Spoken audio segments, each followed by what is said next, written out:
Welcome. It's great of you to join us here on the Leadership Lounge. This month I have Adam Golding, who's the General Manager of Electroglass, and he's soon to become the Chairman of the Charity Sizewell Hall. And we've got a fantastic topic that we're looking at this month. We're going to look at ruling risk. So Adam's joined me. Adam is started out in the engineering and manufacturing specialist equipment for live entertainment industry. And he works from the shop floor all the way up to become managing director. It was involved in a lot of growing and merging of companies before the whole group was purchased by an American company, and he became the operations director. So Adam has since, post-COVID, been invited to work with a printing company before recently being headhunted to his current role in the glass container industry. So Adam's got a range of experience that we're going to draw upon today and just explore the whole thing around how we manage risk and rule risk to our advantage rather than it being something that restricts us. So Adam, welcome. Thank you for joining me today. Thank you for having me. Thank you for inviting me to your esteemed guest list. It's very privileged to be here, so thank you. Excellent. I know you said you've listened to the podcast, so now you're avid listener. live.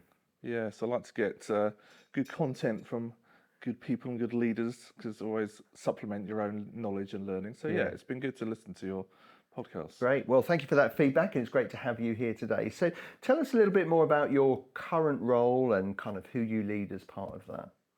Okay, yeah, so we're quite a small team. I've come from quite large companies of hundreds of people that I've led down to a small team of 30 locally in Benfleet in Essex. And we've got sales agents around the world as well, of probably another 20 people around. Of various, from administration to lab technicians to project and sales, right through to directors and workshop personnel as well. So a vast range. Yeah, great. And so what's been your journey? We had a little bit about it in the introduction there in terms of you've worked in a couple of different industries, but what's been your journey of leadership and what's kind of brought you to this role? Yeah, I think I've always considered myself as a kind of jack of all trades, a master of none, but that has pros and cons. I like the variety of what I've been through. So anything from running a mill or a lathe to welding, I wouldn't say I'm particularly good at anything, but at least I know what they are and what it is to do that. Yeah. But working my way up through to project engineering and project management and then kind of directorship, you kind of gain different skill sets as you go along, learning from great people around me as well. What's good, what's bad, what works and what doesn't work. And I've been very fortunate when I was made managing director and we were part of a group. My CEO got me a mentor through a Vistage organisation, and that was great. I was in there for 9 or 10 years, and that really helped to have that kind of sounding board, and other leaders as well that we met once a month, and that really helps realise that everyone has a bad day, and everyone has doubts themselves and things as well, and actually having somewhere that you can go to, because say it's lonely at the top because you've got less people to kind of bounce off and have confidential conversations with. So having someone to go to, I think it has been great to bring my leadership forward. I love what I'm hearing. There's a real blend of both your experience in terms of your manufacturing experience, just drawing upon that, learning from the people around, I think seeing firsthand what you've the kind of the first-hand manufacturing you're then using it as you're going through leadership. I love what you just said there around having a mentor, someone to coach you through issues, again to develop that leadership, develop that reflective practice within you. I think that's really healthy in your journey of leadership, isn't it? And just learning at each of those stages. So yeah, thanks for sharing that one with us. So if you were to pan back over your kind of journey of working in those different industries, different roles, what do you think are some of the key things that you've learned that shaped your leadership today?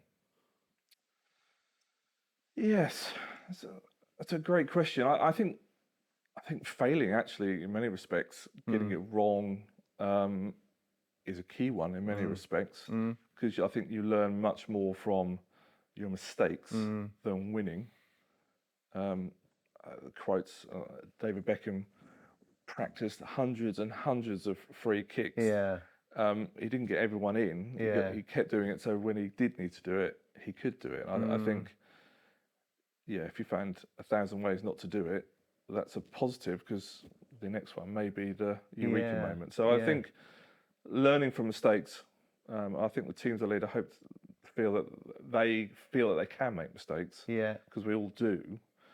Repeatedly making the same mistake is a different matter. But if you make a mistake, then you can learn from it and draw things from it. I think that's a real strengthening. Yeah. But also from other people's mistakes and stuff as well. Don't say you haven't got time in life to make all the same mistakes. Yeah, borrowing other people's mistakes and learning from them. Yeah, learning from it as well and bringing that kind of forward. So I think that's a key learning, and that it's fine. And as a leader, you don't have all the answers. You may, through networks and people you know, be able to go and find the right answer, but don't feel as though you have to have all the answers, and you don't have to go to be that oracle, if you like. That I'm not Google. Yeah. I love the two bits you've mentioned there, already helping us with this principle of ruling risk. So that first one, that learning from mistake, reframing mistakes. So that's beautiful descriptor there of Matthew Syed's black box thinking. Reframe mistakes, reframe getting it wrong, that actually this is a learning opportunity. So if we're thinking about ruling risk, the temptation is to want to completely eliminate risk, and therefore I won't make that step until I've removed it all. But if we see, all right, I'm going to chip away and reduce some that I can, but actually if it doesn't quite go right, that's okay, because this is a journey. This isn't that binary first, kind of fail or pass. It's not that binary element. It's learning. No, it's not. And without that kind of drive, that risk element, there's nothing to make you drive forward either. So if you know you're going to win all the time, that's not necessarily a driver to do that either. Just do something different and find a new way of doing it is, that's a good thing as well. And I love the other bit you've mentioned there, again, around not seeing yourself as the one with all the answers. So this real sense of collaboration and working with others. So if we're looking at how we rule risk and manage how we move forward, actually working collaboratively with others, not seeing ourselves as having to come up with the answer, but actually who around me can help me shape this. Yeah, I think it's really important that you have a diverse amount of people around you. They're not all like you. You don't want yes people around you, and you certainly don't want to be stuck in an echo chamber where your answers keep coming back, because that won't drive you forward either. No, and in fact, that's often where the mistakes are made, isn't it? Because that you haven't got the diverse view of things. So it's just that if it is just a select group that think the same way as you, you're missing out on the other stuff, isn't it? Yeah, you don't. In some ways, you don't want to be comfortable necessarily in your team leadership roles. You need to have people who are going to challenge you and actually say, no, I don't agree with that, or no, I don't think that is how it's going to work. Yeah, or what about this? Have we thought about this? And that, as you say, that brings the elements of risk down a little bit, just by not being tunnel visioned and in your thinking, and actually, let's think about that as well. Yeah, I may have blindsided by that thought. So what about you as a person, Adam? What's important to you and helps you as a person? Because I know you reasonably well, but our listeners and our viewers won't necessarily. So what's important to you as a person? What sort of things do you do that kind of replenishes you as a person? Yeah, I suppose, what's important to me? Family, faith, and friendships and network, but also getting out in the countryside. So my happy place is Upper Mountain and Lake District or something like that. So that's where I feel I can reset and refresh and get perspective back, rather than the busyness of kind of life, particularly. Pre-COVID, I was in London 2 or 3 days a week, and hustle and bustle of London's great, but actually it's quite energy zapping as well, for me personally. Some people thrive off it, but for me, I can operate in that kind of situation, but actually I need to reset and refresh. And actually being with a select group of people, or just my wife or just family, I can do that and refresh. I think I'm naturally introverted, but I think I was told that introvert doesn't mean you can't relate to people, it just means you don't get your energy back from that. So I think I'm very conscious about making sure that I get into the mountains or into the woods and mountain bike or just walk and hike and just stop and stare sometimes just to refresh of just the enormities of some of these mountains and just how small I am, just to give perspective again about where I sit in the whole universe of life. So again, I think that although you might not think that's directly related to ruling risks, those that are listening and following us here, just that knowledge, what brings the best for yourself, for you, that is being in the mountains or on a mountain bike in the woodlands, some space out in nature is really important to you. And when you do that, it actually brings the best version of yourself, which actually then makes you more ready when you're analysing, actually, how do I move something forward? What are the risks? What things could go wrong? You're actually fresher to look at it. And also, like you've noted for yourself, if actually the times of introversion is what charges you, that then means you are ready when you need to work collaboratively, because you've had the introversion recharge, but the extroversion of working with others, you're then ready for that and moment. also I don't think I have my best ideas sitting in my office. I can draw on experience, but not necessarily getting new ideas. And I think resetting your mind and allowing it to just process stuff without forcing it through in a meeting or a one-to-one situation. I think that's the way the brain works, actually. Well, certainly my brain works. Way it works for you. It takes time to process not thinking about it, and then suddenly something will come into your mind. So that's great. So let's move on to our topic today, which is ruling risk. And the idea here is that we rule the risk and the risk doesn't rule us. It doesn't become something theory. That's good, that it doesn't restrict us and restrict the joy of the project, but it does allow us to make the project more successful. And often when we hear the word risk, we immediately jump to this kind of dry, dusty, restrictive image of a boring risk assessment with numbers and boxes you have to tick and all the rest of it. But I just want to really explore the way that we can rule risk again without the risk ruling us. And I've asked you today, not necessarily because you're a risk assessment guru, but just because please, that is not on my CV or an accolade I ever want. Yeah, I didn't mention that at the beginning. But just you're an everyday senior leader who plans improvements and you're reflective. So I think it's just, hopefully we'll have this really healthy, listeners have this really healthy view actually of how we manage risk as a result of that. So Adam, when we evaluate our current situation and we start to consider what needs to change or improve, what part realistically does analysing the risk of things perhaps going wrong play in that? I think it's the process of kind of the journey you go through in that, in just thinking. You could get very tunnel visioned again about an idea or the way you think it's going to go. And that may be the right answer, but it also may be the wrong time or not quite judged in the right way. And the process of assessing the risk is an important part of not ploughing on into a brick wall, which everybody else around you can see. Yeah. So I think it's important to just go through the process, if nothing else. And yes, maybe litigation and certainly the American way of having a paper trail in case you get brought into a court of law, brought the dusty kind of risk assessment side of thing. But it's just a paper trail to something we do every day. Even getting out of bed this morning, I could have stayed in bed, but there's a risk that I won't get paid then because I'm not doing my job, or you need a drive to get out, so you need a certain amount of risk, but also you've got to, pulling out of a junction, you've got to make sure, like, is that gap big enough to get out of a junction? We do it all the time, assessing the risk, but we don't necessarily do a paper trail and a risk assessment and put it in a folder and never look at it for 12 months. Yeah, so putting aside that paper traily bit, because that's where, that for our listeners, some of them might want to switch off at that Yes, point. exactly. That's very much the point. But I think the bit you were talking about earlier around it's working some things out. So one of them you just said was time. Actually, is this the right time? What other factors do you think then you bring in to judge if this is something to develop? Because you said, well, is this the right time? And there might be some factors that then might reduce that. So what other factors do you work in when you're thinking about, do I move this forward?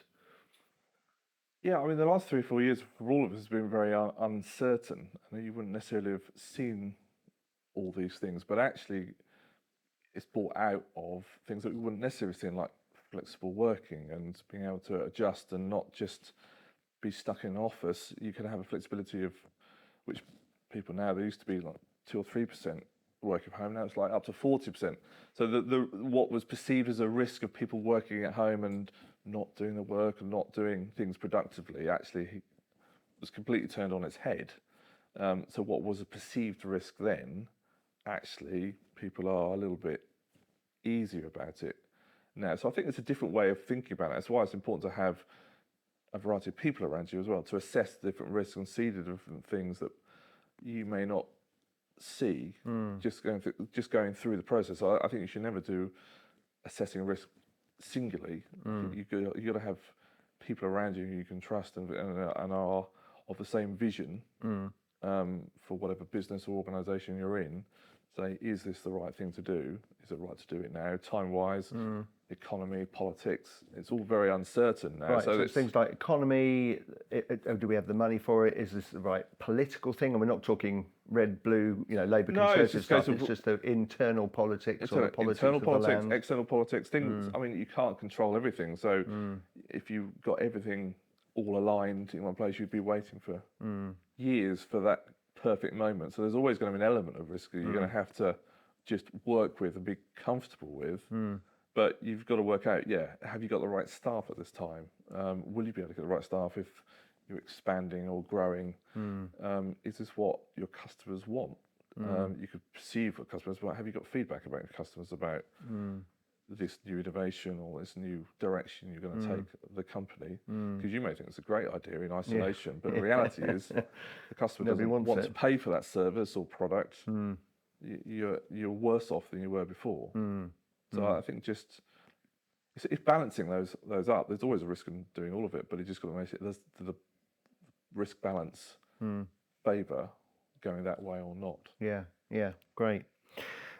Stephen Bartlett, in his book Diary of a CEO, and you and I have talked about him, and actually, how podcast listener. How good he is, and his wisdom and his insight. So, in his latest book, he has a series of laws that he thinks will help you as a leader, as an entrepreneur. And his law 25 is the power of negative manifestation. So, which is basically thinking about the thing that could go wrong. And he says a key question is to ask, why will this fail? So has he got that right? What's important about this question? And have you used that at all when deciding where and how to take things forward? I think it's a great question. It's a very simple question to ask, but it's got many ways that can go. But in reality, I think it's just a rebranding of a risk assessment, or effectively what could go wrong. That's all your risk assessment is, really. That's all assessing risk is. Is it going to be worth it, whatever that may be? Yeah. Is what you're seeing, what you fear could go wrong, is that real? Is that just your bias and fear?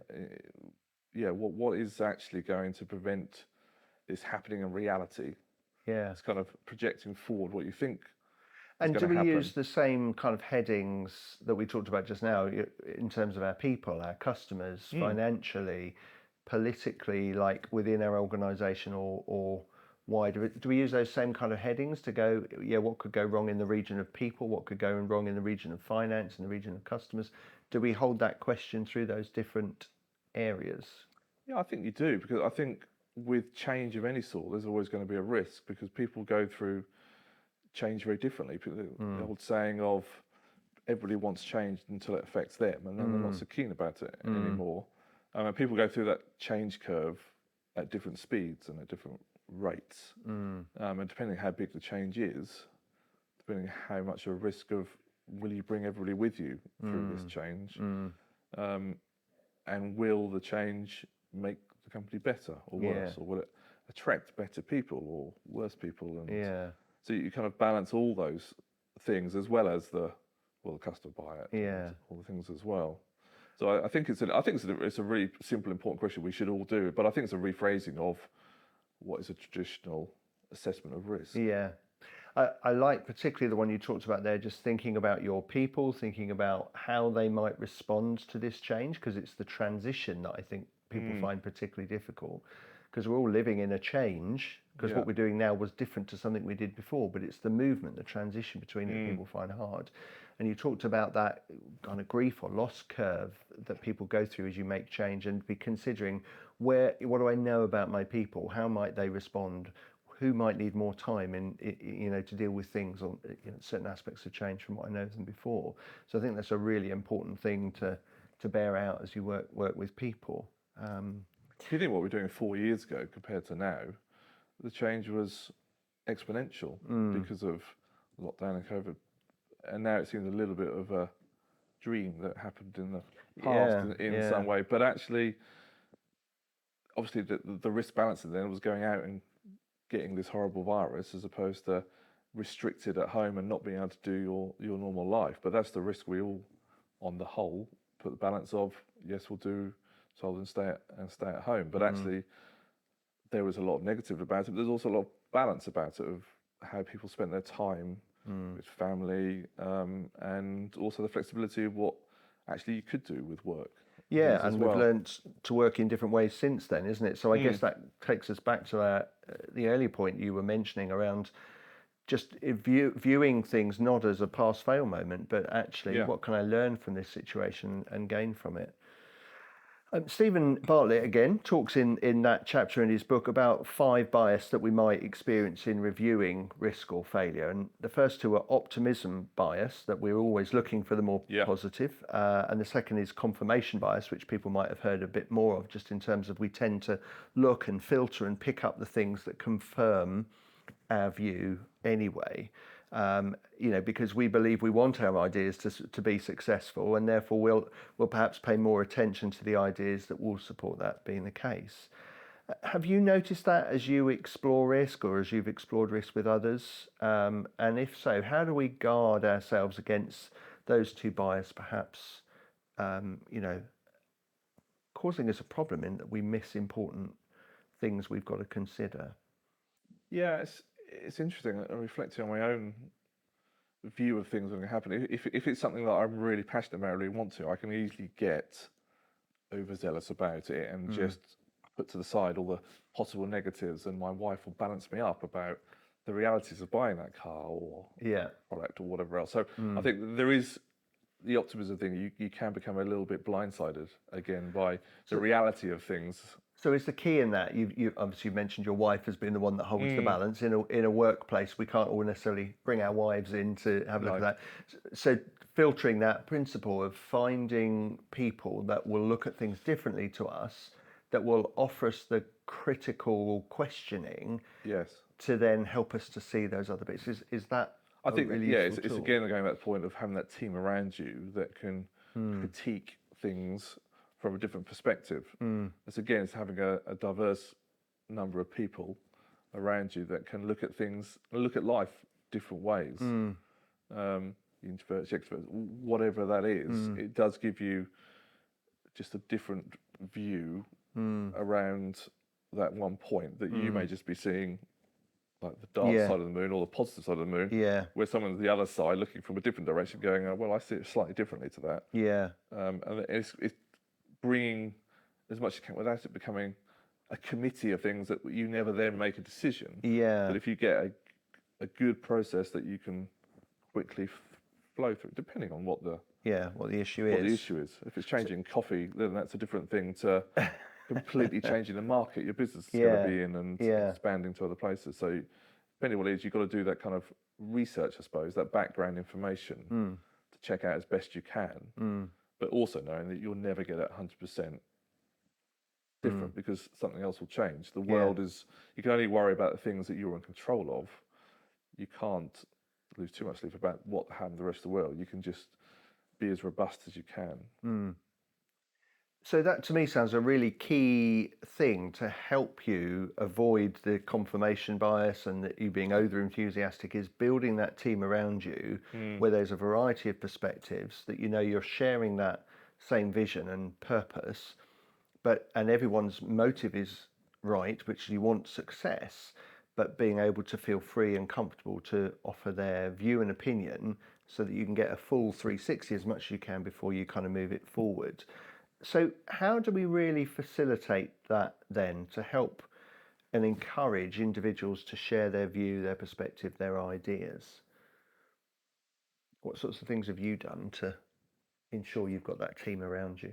I think giving people the space to thinking it through and not be overawed by the loudest person in the room, actually kind of chairing the room and ensuring that the quiet person actually is getting their say as well, because they may well have an insight that none of you have got. Yeah. But they may just not have the confidence necessarily to speak up at the time or to put the mast on the pole and this is what I think as well. So I think it's getting a good team dynamic that is respectful, that everyone allows everybody else to have that and an open mind to think, let's not just think how I'm thinking. But also, I think you've got to, there's ones who know this is the way we've always done it. Either remove from the room or get them to start thinking, yes, it is, but is it still the right way to do it? What was the context of why you did it then? Are those parameters still the same now? And if they're not, then and that's an important voice, isn't it? To hear the people that have been there a long time. But it's about often when I'm coaching people and we're talking about looking at a problem, and I talk about the board of people around you, your imaginary board, and which voice do you need to hear more of, which voice do you need to hear less of, depending the position you're in. Well, if you're forming an actual board of people, an actual group that you consult, you do want the voice of the person that, let's be innovative. Equally, you do want the voice of, well, we've been here a long time, and these are the things that have been important to us.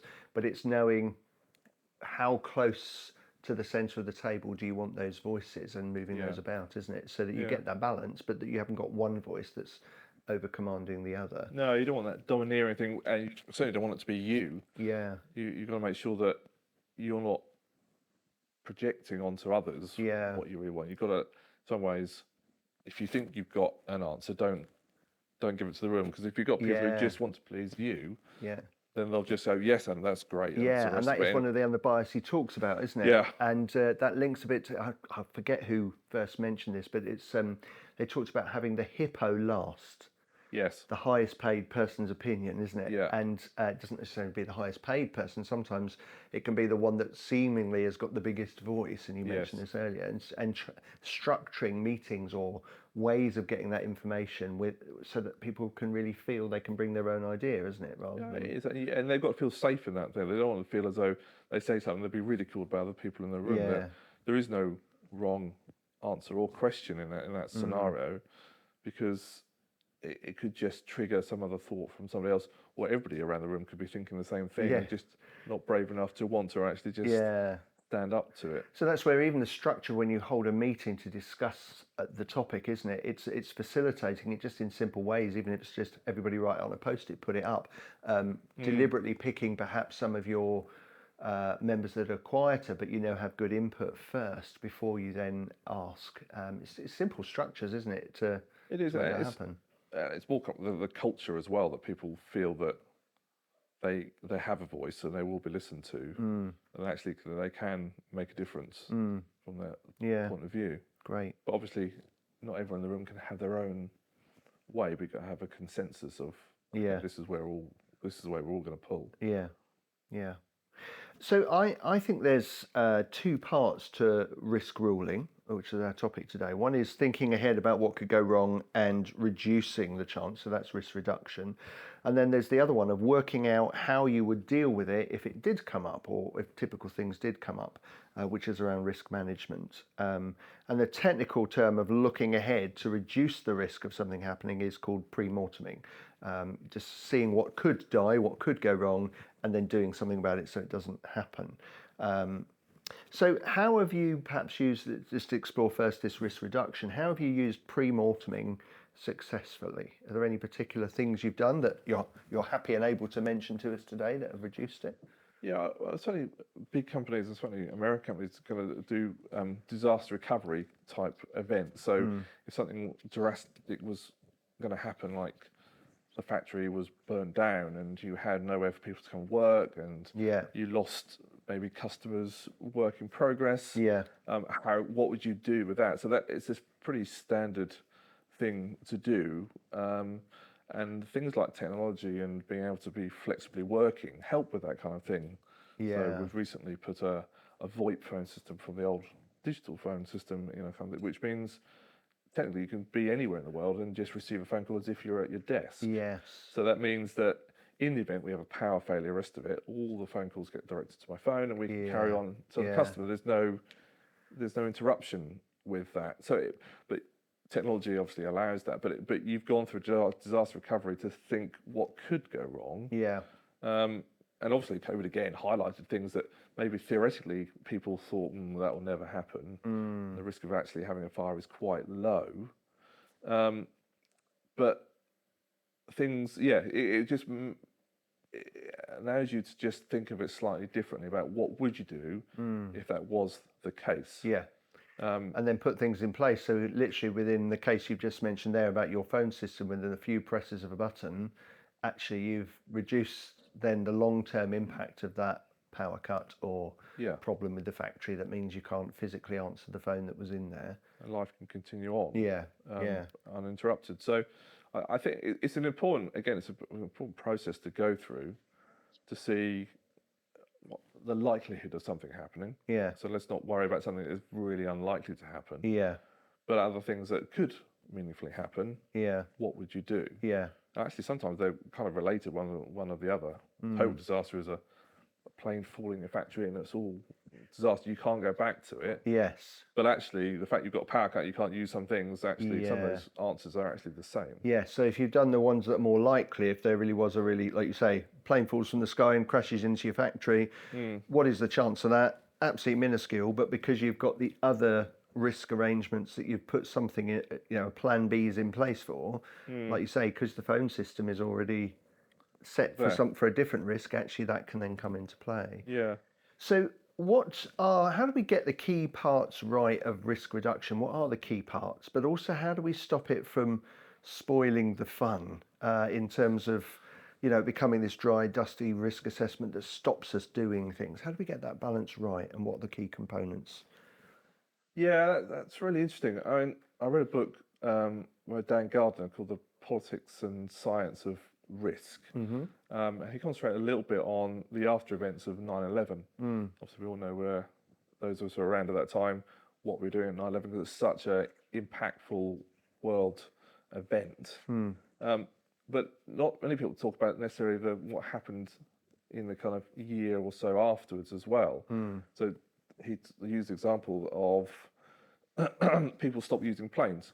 People were suddenly very fearful of planes, even though then and now plane travel is still the safest form of travel, mostly because of how the airline industry, when it has something go wrong, it minutely goes into the causes of it and eradicates the causes so they don't repeat it again, which not all industries or sectors do.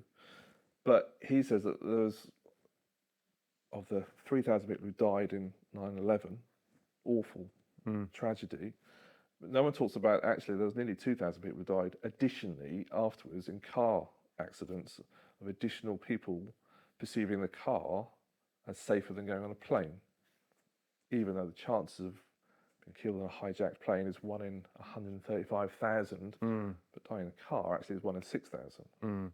So people's perception of what risk is can be skewed, and politics and industry, insurance companies particularly, are what happens if this or what happens if this, and obviously we all need car insurance and stuff as well, but do we need all the extra stuff? What is the actual chances of that happening? Because they perceive the risk to be higher in order to sell, or politics say this is a real risk, you've got to do this in some pessimistic, I suppose, control way. And I suppose you've got to, if you get too encompassed by risk, you won't do anything. And in some ways, you just got to accept that risk is part of life, but you still got to manage yourself, but be comfortable with the fact that there will be risk. to kind of go forward. And I think that's the key thing around why I asked that question around how do we get it so it doesn't spoil the fun? Because otherwise we're trying to narrow it down to the nth degree, and we'll never get it perfect, because you No. said earlier there's always things beyond our control. So how do we get that balance? What helps us to be able to accept? Is it about having more of that risk management view then, that if these sorts of things come along, these are the typical kind of values I'll be driven by, or these are the kind of key processes we'll bring in anything that goes wrong? Yeah, I think it is. I think Dan Gardner in this book as well talks about the balance between what the head thinks and what the gut thinks. But actually, gut can actually get it wrong if it's got too much bias of seeing a lot of negative press or a lot of negative things, or social media pushing a particular narrative can then bias your mind into where that's going to go, and that can pollute your mind in actually what is the actual chances of this. In some ways, I mean, I'm quite analytical in the way I think, so data and what can actually happen, real facts, helps me going, what actually is the risk of this, and then modelling it forward, both post-mortem, post positive and negative, about what is the real risk. So it's about getting the analysis right, what actually is the level, and using data to help you to do that. And then just think again, let's play some models forwards. Yes. So yeah, building on that risk management, I think that's quite key. And a simple story that I think I've told before, I've told a number of people, and in terms of, I remember once I was going to Leicester to buy a car, and the car was going to cost 7,000. I was buying it in cash because they said, yes, please, could you buy it in cash? And I was catching the train to Leicester, never been to Leicester before. And I thought, well, if I'm going to walk from the train station to this garage, I don't know where it is. I've got 7 grand on me. What if someone, fancies this 7 grand? So there was all sorts of things going on in my head. So I reduced the risk several fold. One of those was putting it in a plastic bag and putting it down my trousers. High security. Yes, couldn't be seen. And actually, if you do know it's there, it's not going to be very pleasant for you trying to yank it out. And the other was to what I call Google Yellow Man, which is the pre-morteming to a certain extent of literally Google Yellow Manning the route that I would take, so that actually when I got there, it didn't seem like so much of a surprise. I felt happier with traveling that distance. So in one sense, that is a metaphor for how we look at things, and just like you've said, model some of these things out. What could it look like? So what sort of things do you think prepare you for this kind of risk management if you're looking ahead to plan a project which could go really well, or there's some bits that could go wrong? You don't want to overdo it, so you want to risk manage this. What sorts of things do you do when you're planning this? Yeah, I really relate to the yellow man thing, because if I'm going anywhere I haven't been before, and the rest of it, I will look around and going, oh, what's there and that, and actually it's a really good thing in your head to be able to go through things without. So people do pre-runs of, if they're doing trips and everything, to make sure they know what's coming up, and especially if you're taking a group of people, you want to see what's going on. You don't want to have a load of surprises and a load of people waiting for you to kind of make decisions, or you've been caught out because you didn't really do your research. Yes, so that's a really good example there. I know we have a number of people who listen from education, so if you're running a trip, quite often you'll go there as an individual, you look at, oh, that could be a bit of a risk point, so maybe we'll group the children here, that's a safer spot, those sorts of things. So if you're in education, that's an ideal one. So are you saying that if you were going to take some people for a trip by flying by plane, you'd fly there first just to Absolutely, yeah. Especially if it's exotic location, I think it's always prudent to go there first. Just checking out the risk. Just checking. Yeah. But we're so, we take for granted nowadays of Google reviews or anything else. You can see the kind of things to look for that you couldn't do 10, 15 years ago. Yeah. And sometimes it's biased. You've got to get a bit of you've got to take it's just a balance of what people are saying. If you get a consistent message going, oh yeah, okay, I need to either prepare for that, or avoid it, so that doesn't become a problem. So it's just doing that research and just looking into it a little bit more. And it depends on what it is, depending on how much research and how much looking into that you need to do. Yeah. Yeah, I remember I went on a football tour to Africa once, and we landed in Uganda, and we were going to Kenya. Yeah. And you go across the border, you have to walk across the border, and you have to pay your visa fees and the rest of it. But they would only take a certain currency, but obviously they knew that, so tourists will come with American dollars, but you have to pay in Kenyan pounds. And lo and behold, there's this man who would do all that. Transfer that for you. Transfer it. So then you end up bartering. So I was with a load of actually college kids who were doing it. So there was I not thinking that was what was going to happen, bartering with these guys in big leather jackets who looked particularly intimidating about how to make that transition and that transaction without being completely ripped off. But obviously, if anybody said that now, going, "Oh yes, I remember that," they're going, pass that knowledge on and have people who have got experience of doing these things before. Yeah. To try and do it. Now, some people just call that's an adventure. Some people just want to go out and have that adventure and have that experience, and that's the risk they take. So they like that kind of more adrenaline. Yeah. But your story there is a really important factor for us. Because you just said, well, actually, if I knew someone else was going out taking that route, I would pass that information on. So for those of us, if we're looking, and it's not necessarily about a trip from Uganda to Kenya, but if I'm looking to develop something, if I'm looking to take people somewhere, if I'm looking for this next stage, who do I know that perhaps has been there before that I can draw upon their understanding to help me analyse the risk and work out what I would need to do to manage that, which in the case of your story, what might well be take a mixture of currency for when you travel across, and therefore you've reduced that risk because you've planned ahead, not because you've been there, but you've drawn upon other people's experience as part I think of that it's important process. as well. If it's just you taking a risk, that's very different if you're responsible for a lot of other people around you and things as well, and that becomes more sobering about maybe the risk you take or don't take. But on the other hand, if you're more risk adverse, you've got people around you who are driving you forward, you may then inadvertently take more risk because of the group around you. And so that leads nicely onto the next bit I was going to explore, which is just this whole safe risk thing.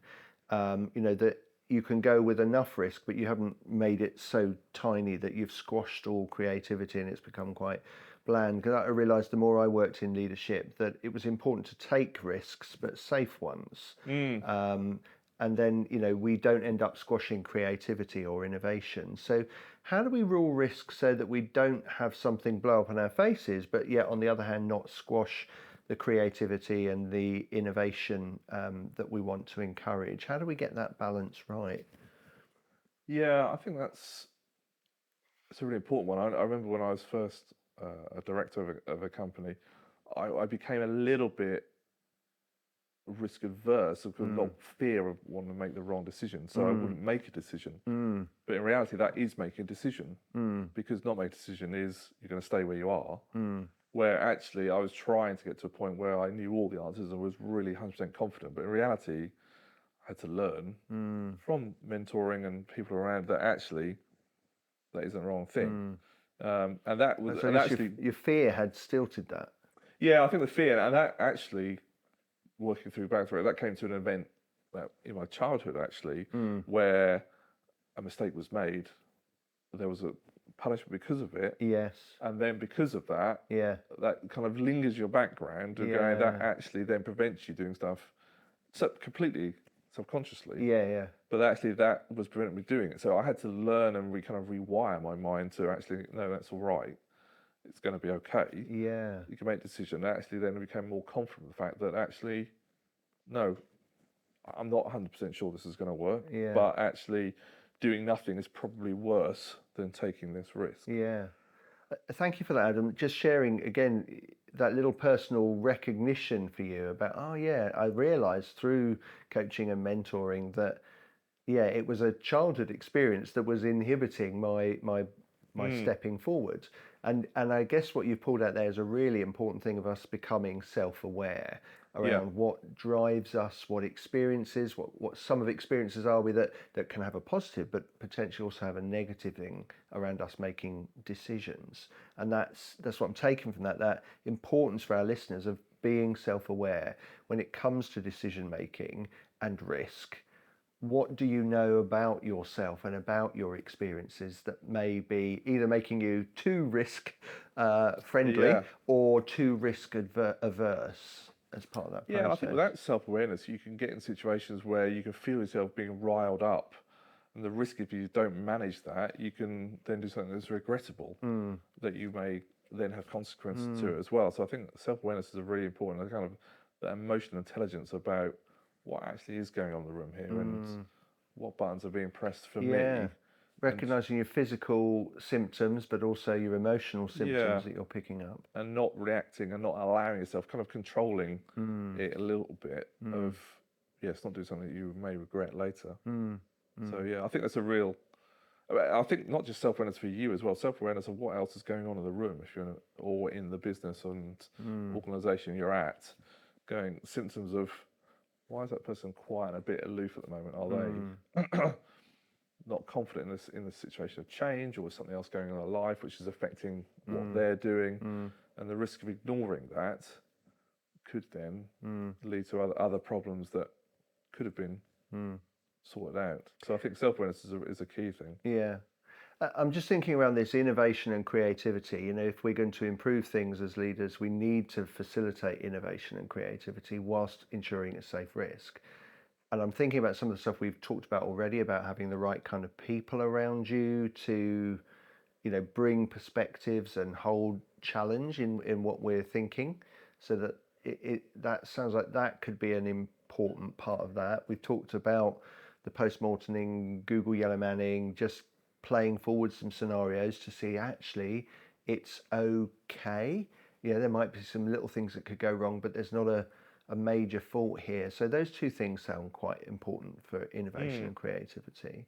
Is there anything else that you do to ensure that, you know, these projects, these developments, these improvements that you bring in the organisations you've worked for still happen? How do you hold that balance?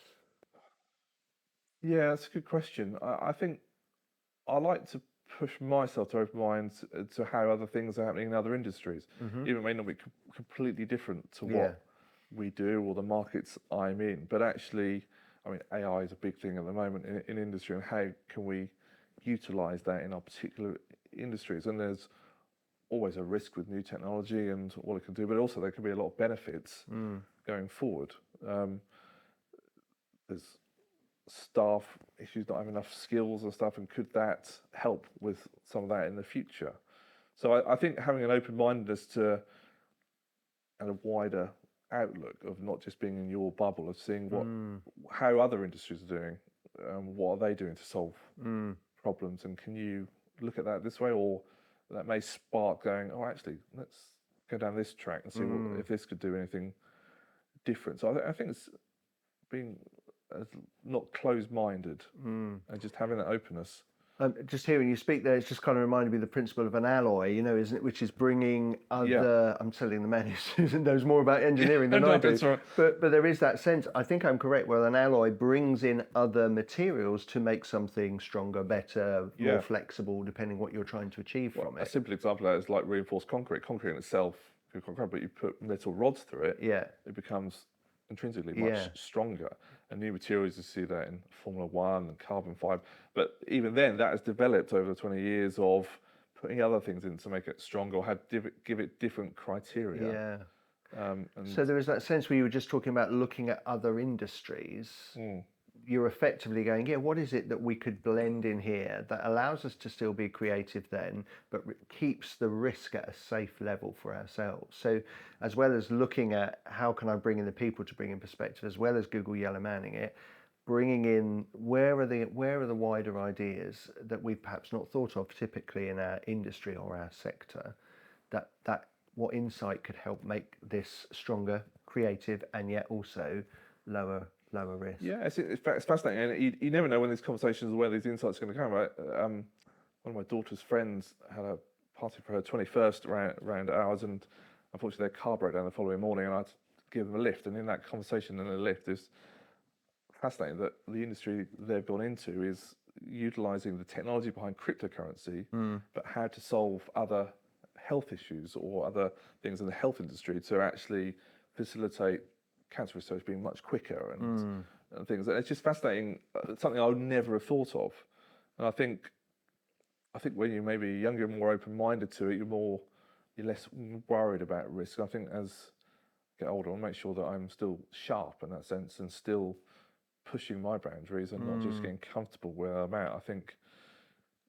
I don't think we're designed to be comfortable as humans. I think we should, in some ways, be uncomfortable to be able to drive us forward, because, as I say, you don't learn to sail in a calm harbour, you learn to sail in a storm, and it's when things get choppy and stuff that you really learn how to solve different problems that then could be really useful to society going forward. So another important aspect there for you then is just having that open mind, listening and exploring. We talked earlier, but you and I both listen to podcasts, and you've even drawn that out, a conversation, dropping somebody off in the car that you hadn't expected to have a journey with, listening to what they're doing and thinking, oh yeah, where can I learn from that? And that person's particular industry was learning from others. It was a key part of what they did. So networking side of things with people and people that are not just like you. And I think you go into different events and push limits that, you may think you're not getting anything out, but just a key conversation over a coffee somewhere, both with staff and people you're kind of networking with, I think is something you wouldn't necessarily understand in a normal working day. Yeah, I think one of the joys of my job is I get to chat to people like you from engineering. I get obviously to chat to people in my former sector around education. I get to chat to people from the health sector, from charities, from wider different businesses to your business. And by doing that, you start to think about other ideas from their experience, which can be really healthy. So just as we kind of come into the last section of our chat today, I'd like to really just explore this whole thing around personal risk for us as well, and just managing ourselves as a leader.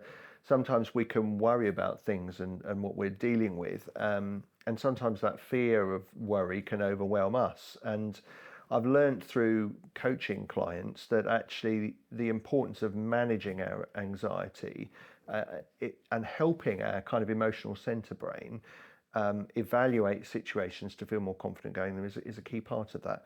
I'm a big fan of Steve Peters' work around the chimp paradox, and he calls our emotional centre our chimp. And what he says is there are some 3 key steps to help us manage our emotional side, which is, again, it comes back to ruling the risk for us. But the first is to acknowledge the emotions we're feeling.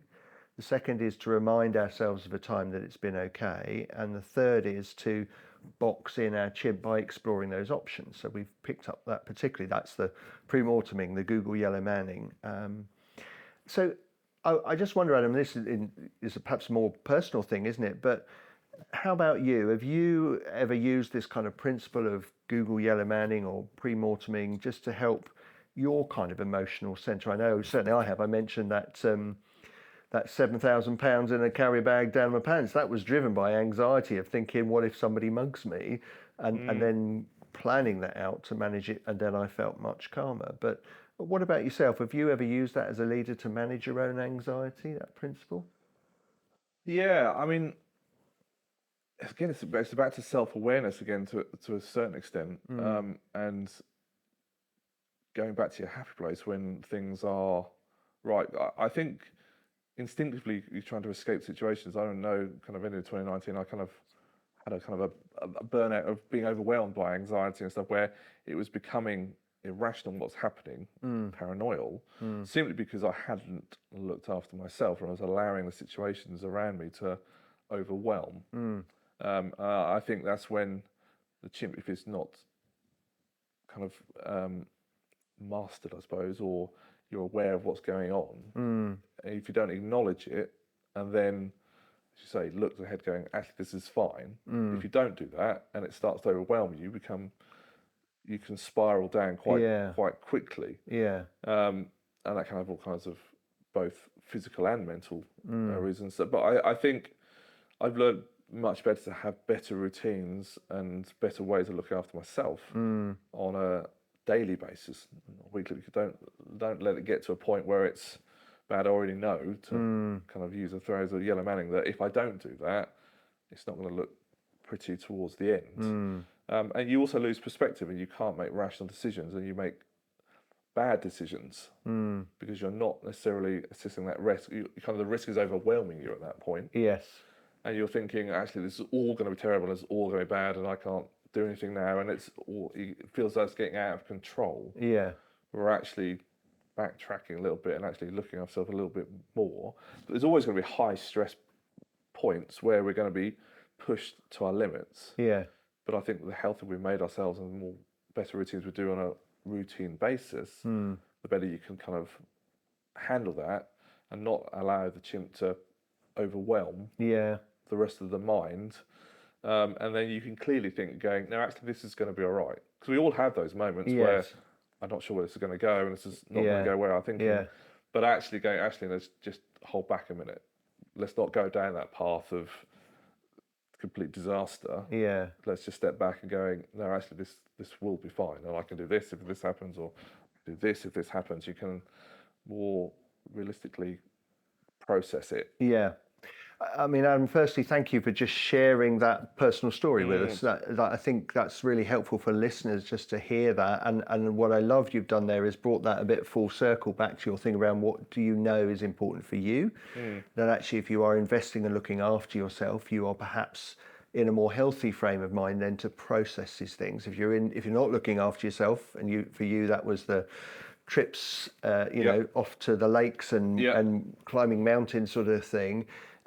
Doing those things to look after yourself means your mind, you can manage that mind, that an emotional centre more in a more level way. So I think, thank you for sharing that. It means our listeners have got some really valuable insight for them too. I don't always have to go to the mountains because obviously in Suffolk, yes, there aren't many, so you have to go quite a way to get them. But for me also, even much to my wife's disgust, watching a film actually, I'll get so absorbed in the film that I'm not thinking about anything else. Yeah. And then actually, again, like I said earlier, my mind can process differently. Yeah. So it could be much different things. It could be going to the gym. It could be lots of different things. You don't have to do extreme things, but whatever works for you, and keeping that routine, I think, is important. Yeah, that's the key thing. And you're right, it's what works for each individual, and it's getting to know yourself. Yes, when I have time, in my case, going for a run, that allows the brain just to decompress. It allows me also to think about some things. I have another friend that just spending some time in quiet, that's really important to them. You've just said watching a movie actually allows my brain just to decompress, and then also to some of those thoughts can then come to mind. And then you're in the position of when you're then looking to, okay, so if I'm more worried about this situation and Google yellow manning it for one or two things that you need to address, your mind's in a better place as part of that. So going back to the kind of the plane analogy as well, they always tell you put your own oxygen mask on in the event that happens before others. It's very difficult to help others when you're not really investing in yourself and helping yourself with that. So I think that's important. Yeah. So one last question before we come on to the top 3 tips, which we always end our session with. So our last question, what I've found really is when working with my clients, helping them with several things. First of all, just focusing in on what is it you can control rather than what you can't. Then also I talk to them about the perhaps rather inappropriate phrase of how do you eat an elephant? Yes. Which is one bite at a time, yeah. So that you're breaking the problem into smaller chunks. And then the third part, I talk to people about the golden zone. So thinking about the bit just outside your comfort zone that feels comfortable enough for you to try. So what is it, and how really does breaking down the steps into, the issue into smaller steps, or focusing on what you can control, or taking the step that feels comfortable, how do those things have you found practically help you to take perhaps those personal risks? Have you used any of those? Yeah, I think in the early days of kind of leadership particularly, misconception of thinking you should know everything and everything should happen, but actually the reality is if you don't have to know everything, and actually probably the answer is probably in the room of other people, and just having that confidence to not have to have that answer and allowing others to do that and stuff as well is a risk, because you're kind of putting it out to other people and you're not in control of it yourself. But actually you get better buy-in from everybody else if it's their opinions rather than just mine being projected onto them. Yeah, absolutely. So, which is a risk, I suppose, from a leadership point of view, but actually it's a risk not to do it, which is on balance far worse, which is what I kind of learned, I suppose, that it's not just, it's not me that has to have the answer, and it's better that it's for everybody. Yeah, and I think you're right. It's a key part to your confidence, actually, isn't it? If you've had that discussion and then you know that, out of the room of, 8 of you, that actually 6 of you are really for this. This is the idea you evolved together and you're stepping into that space, gives you much more confidence that if it goes wrong, there's another 5 around you who are really going to want to step into the space, and everybody had the chance to feed into it. So it's likely that all 8 of you are going to want to try and make this work. So that helps with the confidence, helps reassure you, doesn't it? That any anxiety you might be feeling about it. You kind of win together and you fail together. Yeah. And that both of those are learning things as well. Yeah. And having those different skill sets brought together makes it more likely. Yeah, great.